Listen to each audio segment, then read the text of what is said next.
Haryana H9 PM news channel में आप सबका स्वागत है। आइए आपको कराते हैं खबरों से। तो उस मामले में सोनीपत सिविल हॉस्पिटल में एक जांच कमेटी उठाई गई थी, जिसमें डॉक्टर के एक टीम, एक पैनल बिठाया गया था। तो उसमें जब जांच आगे बढ़ी तो उसी बीच एक पोस्टमार्टम रिपोर्ट हमारे सामने आई थी, बच्चे की भी और जो उसकी माँ थी जिसकी मौत हो गई थी उसकी भी। तो बच्चे की जो पोस्टमार्टम रिपोर्ट हमारे सामने पहले आई थी, उसमें कुछ कमियां हमें दिखाई दी थी,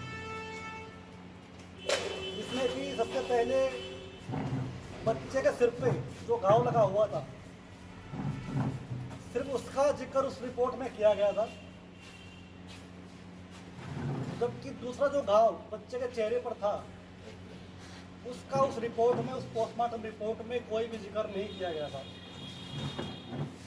तो जब हमने उस टीम के सामने, उस पैनल के सामने अपनी बात रखी, उनको फोटोज दिखाए, वीडियो दिखाई बच्चे की, तब उन्होंने अपनी गलती स्वीकारी और आनन फानन में एक दूसरी रिपोर्ट कुछ दिनों के बाद उन्होंने जारी की। लेकिन चूंकि उससे कल से पहले हम अपनी वो रिपोर्ट ले चुके थे, पहले वाली रिपोर्ट वो हमारे पास थी, तो पीड़ित परिवार पर दबाव डाला गया कि उस रिपोर्ट को वापस करें और वो रिपोर्ट ना तो मीडिया में देना, अपना किसी कोर्ट में देना या कहीं और देना।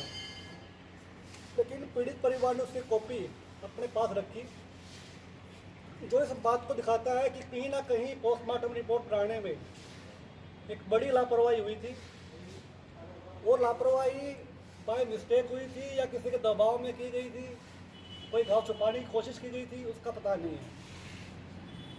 क्योंकि अगर वो फोटोज, अगर वो वीडियोज पीड़ित परिवार के पास नहीं होते तो शायद उसको दबा देते, उस रिपोर्ट को ही सही मानते लोग।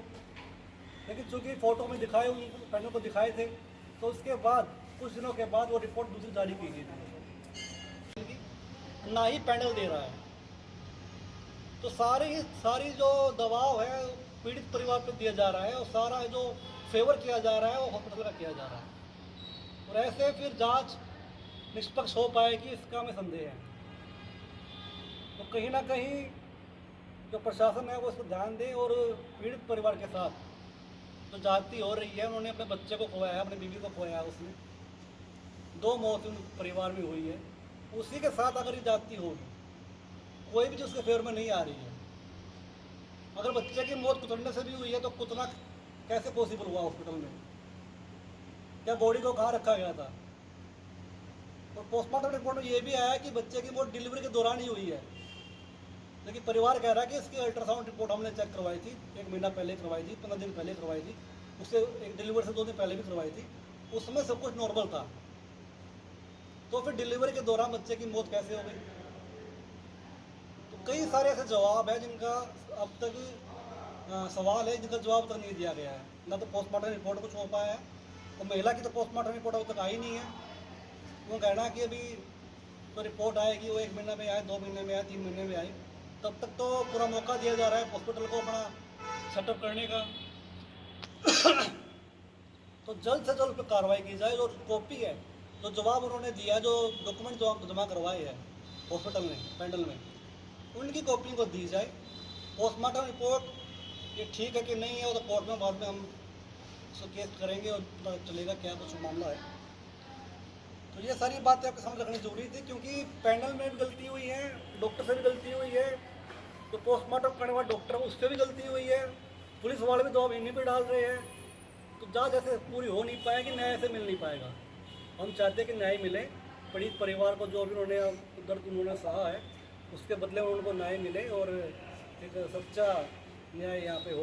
तो इसके लिए अब आप क्या करेंगे? अगला कदम आपकी तरफ से क्या उठाया जाएगा? पीड़ित परिवार जो है कोशिश करेगा कि जो हमारे गृह मंत्री जी है, अनिल विज जी, स्वास्थ्य मंत्री भी वही है, तो उनसे मुलाकात की जाएगी, उनके सामने सारे डॉक्यूमेंट रखे जाएंगे, सारी पोस्टमार्टम रिपोर्ट उनके सामने रखी जाएगी, अगर कैसे उन्होंने 2 पोस्टमार्टम रिपोर्ट तैयार की है।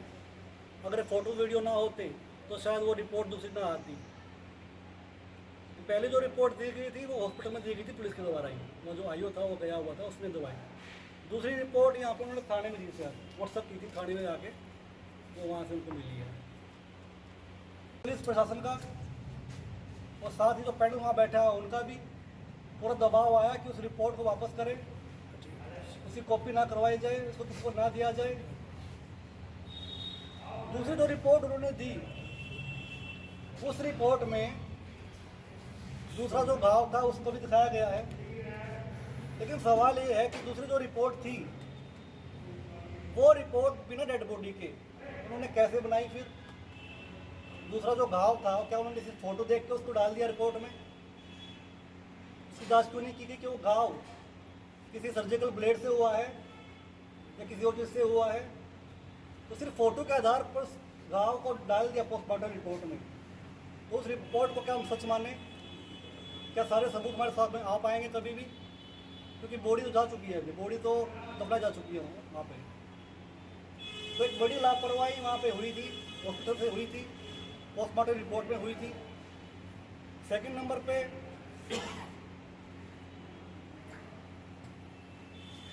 जो रिपोर्ट बताया गया है कि जो घाव थे, दोनों ही घाव, नई रिपोर्ट में जो आया है, दोनों ही घाव कुतरने से हुए हैं। जो कुतरा गया था, चूहे ने कुतरा है, किसी और चीज़ ने कुतरा, इसका भी जिक्र नहीं किया गया है। तो एक रिपोर्ट पहले आई थी जब उनके पास बॉडी थी, डेड बॉडी थी, ये कुतरने से हुआ है। दूसरी इन्होंने घाव दिखाया बॉडी को दफनाने के बाद कि एक और घाव था, उन्होंने माना है, उसको भी दिखाया कि कुतरने से ही हुआ है, क्योंकि पॉसिबल है कि ब्लेड से हुआ हो। तो उसके साथ कौन करेगा? डॉक्टर पे जिसने वो रिपोर्ट तैयार की है, क्या उस पर कोई कार्रवाई होगी? नंबर 3, जो बच्चे की एक वो थी गर्भनाल थी, उसकी लंबाई हमने देखी वीडियोज में, फोटोज में, वो काफ़ी बड़ी थी। कई सारे डॉक्टर से मैंने बात की, उन्होंने बताया कि बच्चा जब पैदा होता है, डिलीवरी होती है, सबसे पहला काम डॉक्टर का यही होता है कि बच्चा बाहर आता है नज़दीक से, इसको बंद करके उसको काटता है, सबसे पहला काम यही होता है। लेकिन उस बच्चे के साथ करीब 20 सेंटीमीटर यानी करीब 6-7 इंच की लंबी गर्भनाल, कम से कम भी 2 फुट लंबी नाल थी, काफ़ी लंबी नाल थी। लेकिन जो पोस्टमार्टम रिपोर्ट में आया है वो दिखाया गया कि 20 सेंटीमीटर लंबी थी। वो भी गलत है। वो तो दिखा रहे हैं कि वीडियो में और लंबी नाल है, वो तो है ही, फिर सबूत हमारे पास है। तो पोस्टमार्टम रिपोर्ट में पूरी सच्चाई अभी सामने नहीं आई है। तीसरा, इन्होंने जो पीड़ित परिवार ने एक दाई पर आरोप लगाया था कि वो दाई थी, वही उनको एक निजी हॉस्पिटल में ले गई थी, उन्होंने इसको भर्ती करवाया था और सारी रिपोर्ट उन्होंने इनको दी थी। डिलीवरी रूम में वो मौजूद थी, वही बार बार बाहर आकर उनको बता रही थी क्या हुआ है, बच्चा ठीक हुआ है, माँ बेटा दोनों ठीक है। लेकिन उसी दाई को उस पैनल ने अपनी इंक्वायरी से निकाल दिया, उस दाई के नाम को उस पैनल ने अपनी इंक्वायरी से निकाल दिया। उस दाई से ना आज तक कोई पूछताछ की गई है, ना कहीं उसका जिक्र है रिपोर्ट में, ना कभी उसको कोई सम्मन भेजा गया, कोई उसको नोटिस भेजा गया है। तो उस दाई पे आपको मालूम हो कि उस पर पहले से ही 5 या 6 केस ऑलरेडी चले हुए हैं भ्रूण हत्या के, भ्रूण लिंग जांच के और भ्रूण लिंग हत्या के। तो उस दाई पे क्यों नहीं एक्शन ले रहे? उसका नाम क्यों नहीं वो रिपोर्ट में लिख रहे? अभी वो जमानत से बाहर आई हुई है।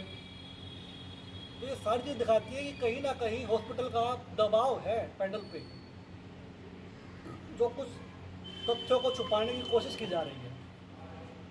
इसके अलावा हॉस्पिटल में जो सीसीटीवी कैमरे लगे हुए हैं, पुलिस का कहना है कि जब तक पैनल रिपोर्ट नहीं देता हम कोई कार्रवाई नहीं करेंगे, एफआईआर नहीं लिखेंगे। लेकिन कम से कम जो सीसीटीवी लगे हुए हैं उनकी फुटेज, उनकी रिकॉर्डिंग अपने पास कर ले, अपने कब्जे में ले ले। कहीं कल को मान लो पैनल को कहता है कि लापरवाही हुई है, तो आपके पास सबूत क्या बचेंगे? फिर सबूत मिटा देंगे हॉस्पिटल वाले। तो पुलिस वाला भी पूरा उसको कोऑपरेट नहीं कर रहे हैं, टैकल नहीं कर रहे उस मामले को पूरा गंभीरता के साथ। हम कहना चाहेंगे कि उसको भी वो देखें, उनके जो भी सबूत है, रिकॉर्डिंग है वहाँ कैमरे की, उसको निकलवाया जाए।